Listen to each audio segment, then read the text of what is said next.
Hi friends, నమస్తే అండి. ఈరోజైతే కమ్మని టేస్టీ కర్రీతో మేము ముందుకు వచ్చాను. నేను మీ Jyotsna. Welcome to my channel house wife kitchen creatives easy recipes అండి. ఈరోజు కూడా సింపుల్గా టేస్టీగా సూరకాయతో మంచి వెరైటీ కర్రీ అండి. ఇంతవరకు ఎవరు చేసి ఉండరు అలాంటి సూపర్ రెసిపీ. మా ఇంట్లో అయితే అందరికి చాలా చాలా ఇష్టం. చపాతీలోకైనా, దోశలోకైనా, వేడి అన్నంలోకైనా అద్భుతంగా ఉంటుందండి. సూరకాయ కుర్మా అంటారా, ఏమంటారు, దీనికి ఏం పేరు పెడతారో మీరే ఈ కర్రీకి పేరు పెట్టాలండి. మీకు ఈ వీడియో చూసిన తర్వాత ఈ కర్రీకి ఏ పేరు సూటబుల్ తప్పకుండా కామెంట్ చేయండి. చికెన్ గ్రేవీతో కమ్మని కూర అండి. చాలా చిక్కటి గ్రేవీతో ఉంటుంది.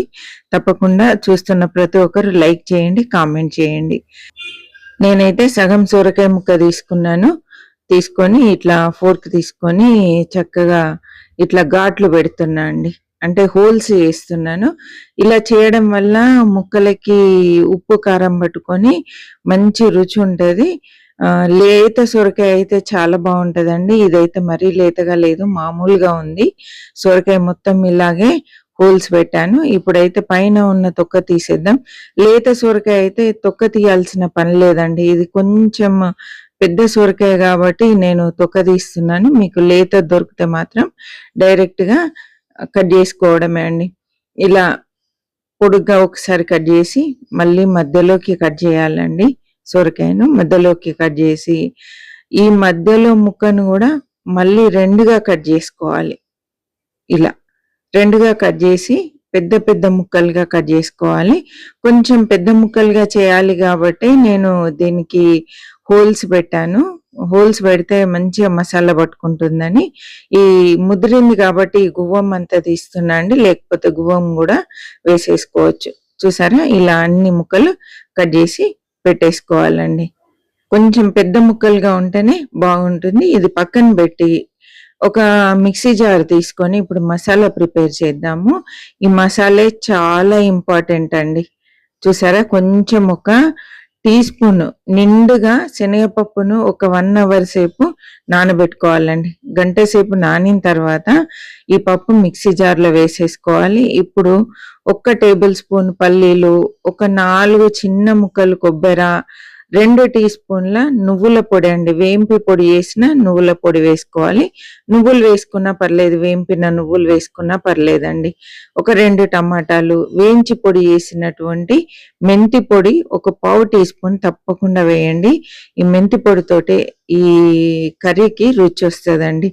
ఒక చిన్న ఉసిరిగాయంత చింతపండు, చాలా కొంచెం అండి.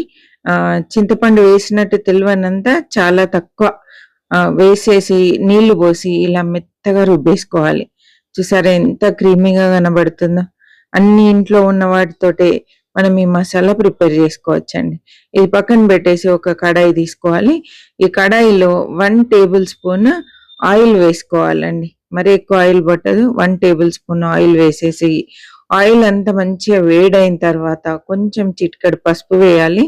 నేను మొత్తంగా 1/2 టీ స్పూన్ కి కొంచెం ఎక్కువ పసుపు తీసుకున్నా అండి. నూనెలో అంతా కలుపుకున్న తర్వాత ఇప్పుడు మనం కట్ చేసి పెట్టుకున్న సొరకాయ ముక్కలు ఇందులో వేసేసి కొంచెం ఉప్పు వేసుకోవాలండి. చిటికెడు ఉప్పు వేయాలి. ఉప్పు ఎక్కువైతే మాత్రం సొరకాయకు ఉప్పు పట్టుకొని అస్సలు బాగుండదు. ఎందుకంటే సొరకాయలో నుండి నీరు వదలడానికి ఇప్పుడు మనం ఉప్పు వేసాం. చిటికెడు ఉప్పు వేసేసి ఇలా అంతా కలిపేసి స్టవ్ కాస్త తగ్గించి మూత పెట్టి ఒక 3 నిమిషాలు మధ్య మధ్యలో కలుపుతూ మగ్గించాలండి.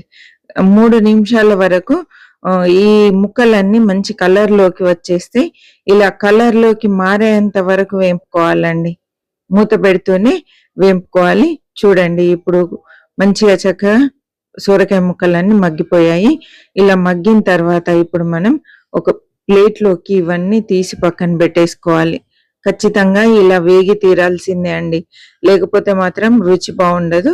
కాబట్టి ఇలా వేగేంత వరకు ఓపిక వేయించుకోండి. నేనైతే ఇప్పుడు వీటన్నింటిని ప్లేట్లోకి తీస్తున్నాను. జాగ్రత్తగా ప్లేట్లోకి తీసి పక్కన పెట్టేసుకుందాం. పక్కన పెట్టేసి ఇప్పుడు ఇదే కడాయిలో కొంచెం నూనె అంతా మిగిలిపోయి ఉంటది కదండి, దీంట్లోనే ఇంకా 2 టేబుల్ స్పూన్ల ఆయిల్ వేయాలి. ఆయిల్ వేసేసి ఆయిల్ మంచిగా వేడైన తర్వాత ఒక పావు టీ స్పూన్ ఆవాలు జీలకర్ర వేసేసుకోవాలి. 2 కలిపి పావు టీ స్పూన్ వేసుకోవాలి, సరిపోతుందండి. పోపు దినుసులు ఎక్కువ పట్టవు దీనికి. ఇవి వేగిన తర్వాత ఒక మీడియం సైజు ఉల్లిపాయ, ఒక 3 పచ్చిమిరపకాయలు చిన్నగా ముక్కలు కట్ చేసి వేసేసుకోవాలి. కొంచెం మీడియం ఫ్లేమ్లో పెట్టేసి మంచిగా ఫ్రై చేయాలండి. ఫ్లేమ్ అయితే హైలో పెట్టొద్దు, మీడియంలో పెట్టి ఫ్రై చేసుకోవాలి. ఇలా కాస్త మగ్గిన తర్వాత కొంచెం చిటికెడు కసూరి మెంతి, అదేవిధంగా ఇప్పుడు మనం ఫ్రెష్ కరివేపాకు ఒక 3 రెమ్మలు వేసేసుకోవాలి. ఇదే టైంలో ఒక హాఫ్ టీ స్పూన్ అల్లం వెల్లుల్లి పేస్ట్ వేసుకోవాలండి. అల్లం వెల్లుల్లి పేస్ట్ ఇష్టం లేకుంటే స్కిప్ చేయండి, పర్వాలేదు. ఇష్టం ఉన్న వాళ్ళు వేసుకోండి.